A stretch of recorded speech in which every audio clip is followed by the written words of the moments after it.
सुनते हैं कि टेलीग्राम व्हाट्सएप की तरह होता है, लेकिन हमको आज तक टेलीग्राम पता नहीं चल पाया और हमारे जैसे आदमी को ऑनलाइन आना पड़ेगा तो हम तो आफत हो गया मेरे लिए। हम देखिए रात का 2:30 बज गया था, टेंशन से ना दिमाग काम नहीं कर रहा था, क्या करे क्या नहीं, अजीब सा माहौल हो गया था। प्रॉब्लम तो सबको हो रही थी, तो हम लोगों को ये शुरुआत करनी थी। तो हमारे गांव पे मेरा दोस्त था, उसकी फोटोकॉपी की दुकान थी, छोटी सी शॉप थी फोटोकॉपी की। अब स्टूडियो कैसे बनता है भाई पता ही नहीं, तो 2 बांस लाए, ऊपर बांस लगाए, उसमें ट्यूबलाइट को रस्सी से बांध के बना दिए। अब वो शटर सामने थी, शटर गिराते थे लोग, एक लकड़ी का पलाई बनाए, उस पर पढ़ाना चालू किए। यहाँ लाइफ में क्या होता है, सोचेंगे क्या बनेंगे, क्या ख्वाहिश कुछ और चीज की रहती है। जय हिंद। बेहतर से बेहतर होने का तलाश करें, मिल जाए नदी तो समंदर की तलाश करें। टूट जाते हैं शीशे पत्थर की चोट से, पत्थर टूट जाए ऐसे शीशे तलाश करें। आज हम आपसे बीच में बात करते हैं अपने बचपन की कुछ कहानियों की। देखिए हमारा परिवार एक जॉइंट फैमिली में, हम लोग एक छोटे से परिवार में जन्म लिए। सब लोग एक साथ रहते थे, अंकल सबका परिवार यहाँ पे, उसमें हम लोग के मकान के भी एक कमरे थे जिसमें हम लोग रहते थे। बचपन में हम बहुत बदमाश थे, मेरी मम्मी को सबसे ज़्यादा परेशानी थी। कोई जॉइंट फैमिली होने की वजह से क्या होता था कि परिवार में बहुत लोग रहते थे, मोहल्ले वाले, पड़ोस वाले, और उस समय मोबाइल वगैरह नहीं होती थी, हम लोग यही गुल्ली डंडा वगैरह वाला खेलते रहते थे। डेली किसी न किसी से हम झगड़ा किए रहते थे। मेरी मम्मी परेशान होकर रहती थी, करेगा क्या ज़िंदगी में, बहुत परेशानी हो जाती थी। और बचपन में थोड़ा सा फाइनेंशियली प्रॉब्लम होने की वजह से हर चीज़ लिमिटेड तौर पे मिला। स्कूल हम एक नॉर्मल से स्कूल में गए और पेंसिल वगैरह तक का भी बचपन में हिसाब मिलता था। पेंसिल खरीद के आती थी, उसमें से आधा काट के आधा तुम लो आधा तुम लो, तुम्हारा पहले कैसे खत्म हो गया, तुम्हारा ज़्यादा कैसे चला, काफ़ी ये सब समस्याएं थी।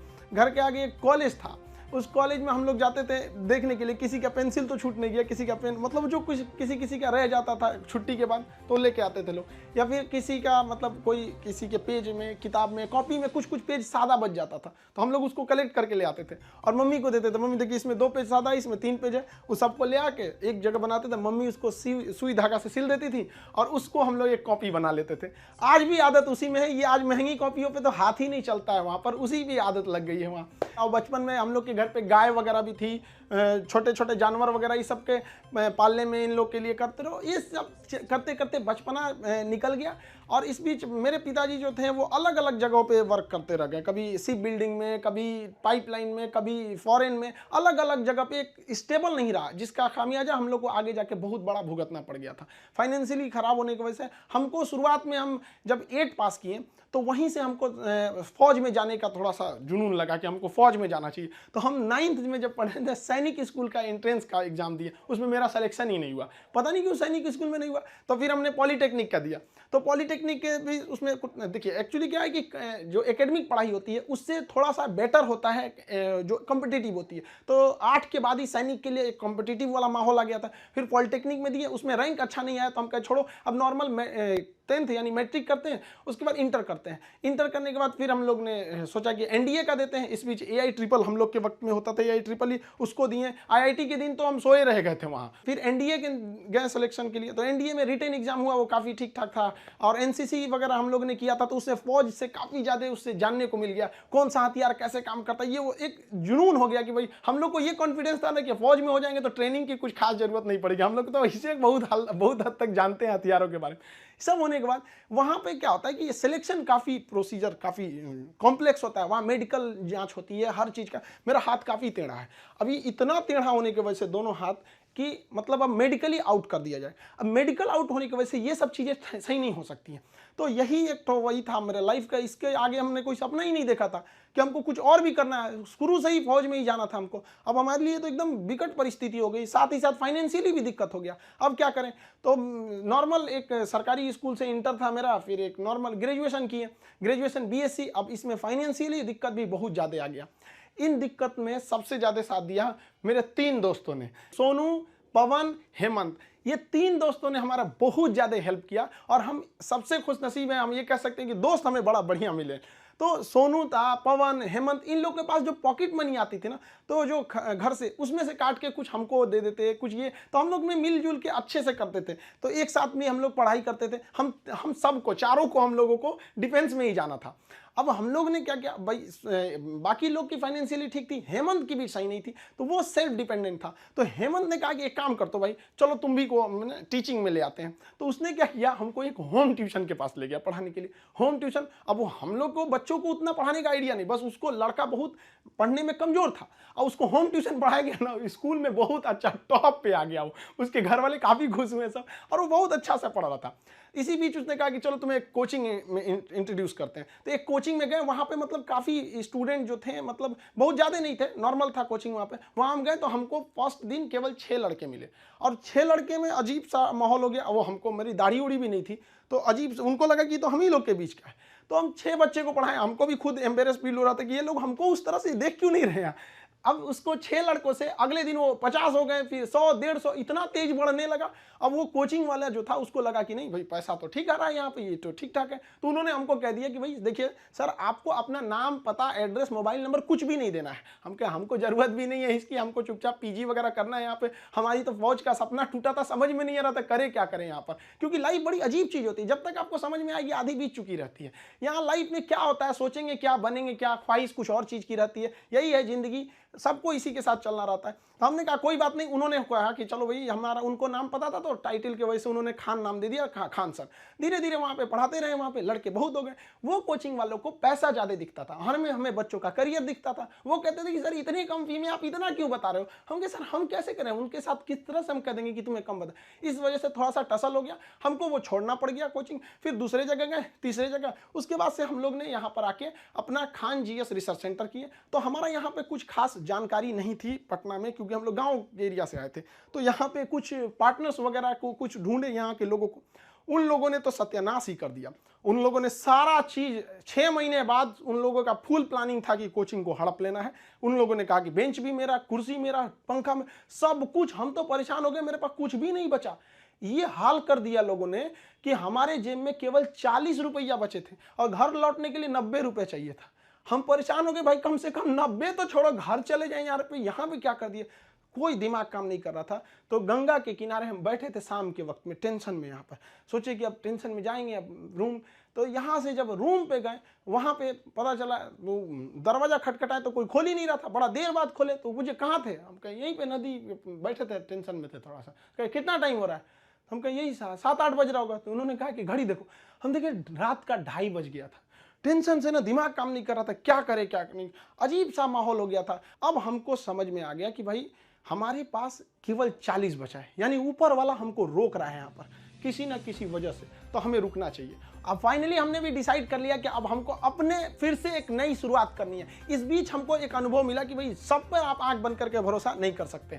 अब टीचर और स्टूडेंट का एक रिलेशन भारत में बहुत बेहतरीन है, ये आदिकाल से देखा जाता है। तो हमने क्या किया ना, अब कोचिंग्स में ना स्टूडेंट्स जो थे, बहुत जो पुराने थे, जिनका मान के चलिए कहीं जॉब हो गया, अभी ज्वाइनिंग लेटर का वेट कर रहे हैं ऐसे, तो उन लोगों को रखे कि भाई देखो हम लोग को फिर से शुरुआत करनी है, क्योंकि ऐसे हम लोग छोड़ नहीं सकते हैं। क्योंकि यहाँ पे क्या हो गया कि कोचिंग एक इंडस्ट्री बन चुका है, लोग इसको इनकम सोच रहे हैं। अब हम लोग आंख में इसलिए खटकते थे, हम लोग के लिए पैसे मायने नहीं रखते थे, लड़कों का पढ़ाई मायने रखता था। तो प्रॉब्लम तो सबको हो रही थी, तो हम लोगों को ये शुरुआत करनी थी। अब शुरुआत किए कैसे तैसे, थोड़ा बहुत पैसे से स्टार्ट किए लोग। अब वहाँ पे क्या है कि जो गरीब है पैसे मत दो भैया, विकलांग हो मत दो, कभी कोई इस तरह से जोर नहीं दिया गया। इस वजह से ही फाइनेंशियल प्रॉब्लम है। अगर अदरवाइज में आदमी पैसे के पीछे पड़ा रहता तो कोई प्रॉब्लम नहीं था। इस बीच हमारे कोचिंग पे बम चल गया, तब तोड़ बम चल रहा है। हमको अजीब सा लग गया कि भाई हम कोचिंग में ही बॉर्डर पे खड़े हैं, हमारा सपना तो नहीं पूरा हो गया, हम फौज में आ गए हैं।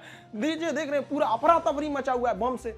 इतनी तबाही हो गई, हमको मतलब एकदम लास्ट में आ गए कि हमको अभी लगता है यहाँ से छोड़ देना पड़ेगा। फिर लड़कों ने कहा कि सर आप हाँ हिम्मत मत हारिए। हमारे कोचिंग में, हमारा जो कैंपस है इसके अगल बगल में 17 कोचिंग है, सबका शटर बंद हो गया, सब लोग भाग गए। लोग, हम लोग अकेले, भाई कम से कम कोई पूछते भी आता तो कम से कम एक सहानुभूति लगती है। लेकिन लड़के आए, लड़कियां तक आई कि सर कोई बात नहीं आप खोलिए, हम लोग पढ़ेंगे लोग, यहाँ कितनों बम चले यहाँ पे। तो हम क्या किए, पूरे कैंपस में मेरे कोचिंग पे सुबह में बम चला था, शाम वाले बैच में पूरे फुल प्लेजेड से स्टूडेंट आए थे, और जो बच्चे पढ़ रहे थे उसके अगले बैच के बच्चे नीचे खड़े होकर कह रहे थे कि अगर बम चलेगा तो पहले हमारे ऊपर बम चलेगा, कोचिंग को कुछ नहीं होने देंगे। बहुत हेल्प हुआ हमको यहाँ पर, बच्चों ने ही हमको बहुत ज्यादा सपोर्ट किया। और धीरे धीरे ऊपर वाला सबको देखते रहता है, क्योंकि हम लोग हम दूसरे के सीसीटीवी कैमरे से बच सकते हैं, ऊपर वाले के सीसीटीवी कैमरे से नहीं बच सकते हैं।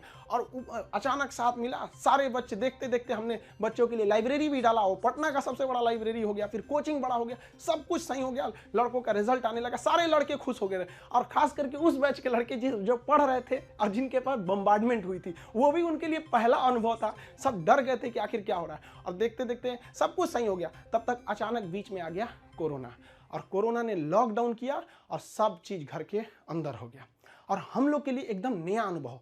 और नॉर्मल जब कोरोना होगा, शुरुआती लॉकडाउन इतना स्ट्रिक्ट था, पता चला कि अब तो आपको ऑनलाइन ही पढ़ाना पड़ेगा। और हमारी जैसे ऑनलाइन आदमी को ऑनलाइन कुछ पता ही नहीं, फेसबुक चलाने नहीं आता हमको, सुनते हैं कि टेलीग्राम व्हाट्सएप की तरह होता है, लेकिन हमको आज तक टेलीग्राम पता नहीं चल पाया। और हमारे जैसे आदमी को ऑनलाइन आना पड़ेगा, तो हम तो आफत हो गया मेरे लिए। तो हमारे गांव पे मेरा दोस्त था, उसकी फोटोकॉपी की दुकान थी, छोटी सी शॉप थी फोटोकॉपी की। अब आप समझ सकते हैं फोटोकॉपी की दुकान पे क्या इंफ्रास्ट्रक्चर, कितनी बड़ी बिल्डिंग तो होगी नहीं, छोटा सा जगह था। अब वो शटर सामने थी, शटर गिराते थे लोग, एक लकड़ी का पलाई बनाए, उस पर पढ़ाना चालू किए। पता चला सामने से पुलिस की गाड़ी जाती थी, तो शटर के अंदर हम लोग पड़े हैं, पसीना हो रहा है, वैसे पुलिस का सायरन आ रहा है, आवाज आ रहा है। लड़के कह रहे सर कैसे वीडियो बना रहे हैं, कहाँ से बना रहे हैं, ना लाइट सही है ना आवाज सही है। हम कहे भाई हमको यही है जो है यहाँ पे। मेरा सारा सेटअप जो पढ़ाने का इंस्ट्रूमेंट होता है, जो पीछे पैनल लगे होते हैं पढ़ाने के लिए, वो सारा पटना में रह गया था, और हमारे गांव में ऐसी व्यवस्था नहीं थी। हम क्या करें। और जो 2020 का लॉकडाउन था, बहुत ही स्ट्रिक्ट लॉकडाउन था, तो उस लॉकडाउन में हमको आना था पटना, कैसे भी आने का कोई साधन नहीं था। तो हम ट्रक के क्लीनर बन के आए थे, खलासी जो होता है, ऐसे गंजी पहन के गमछा बांध लिए थे, चलो चलो चलो, ऐसे क्लीनर बन के आए यहाँ पे, खुद ही लोड किए, सब कुछ किए और लेके जाए। अब स्टूडियो कैसे बनता है भाई पता ही नहीं, तो 2 ठो बांस लाए, ऊपर बांस लगाए, उसमें ट्यूबलाइट को रस्सी से बांध के बना दिए, और वैसे ही पढ़ाना चालू किए लोगों को। अब वहाँ मेरे पास हर साधन आ गए पढ़ाने वाला, अब लोगों को समझ में आने लगा। धीरे धीरे धीरे धीरे लोग पसंद करने लगे यहाँ पे कि हाँ ये बात सही है। अब हमारे एक दिल्ली के हमारे एक मित्र हैं मिश्रा जी, उन्होंने सारा सेटअप किया कि ये कैमरा ठीक रहेगा, ये लाइटिंग ठीक रहेगी, ऐसे ऐसे सही रहेगा। उन्होंने बहुत बेहतर काम कर दिया, मेरे लिए अच्छा हो गया।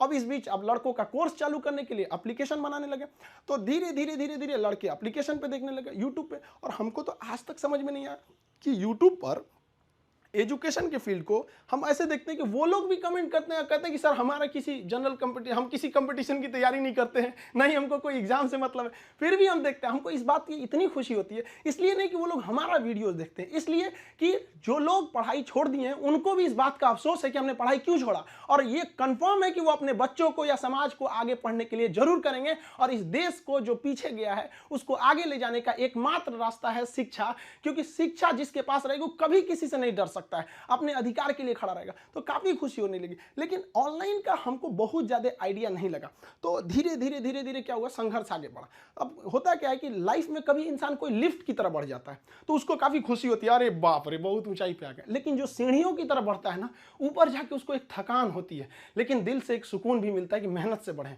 तो उसके लिए ऊंचाई बहुत मायने नहीं रखती है। तो जो लोग देखिएगा ना उतराने लगते हैं, अहंकार कर देते हैं, उस सबसे लिफ्ट से बढ़ा है सब वहां पे। तो जीवन में कभी किसी को अहंकार तो करना ही नहीं चाहिए यहाँ पर, और ना ही दूसरे की बुराई करनी चाहिए। दूसरे की बुराई से कोई फायदा नहीं मिलता है, आपस में मिलजुल कर रहना चाहिए। बुझ जाते हैं कभी दिए तेल की कमी से भी, हर बार कसूर हवाओं का नहीं होता है। आखिर में हम आप सबसे यही कहना चाहेंगे कि ये दुख, ये दर्द, ये गम, ये सब तेरे अंदर है। तू खुद के बनाए पिंजरे से बाहर निकल के देख, तू अपने आप में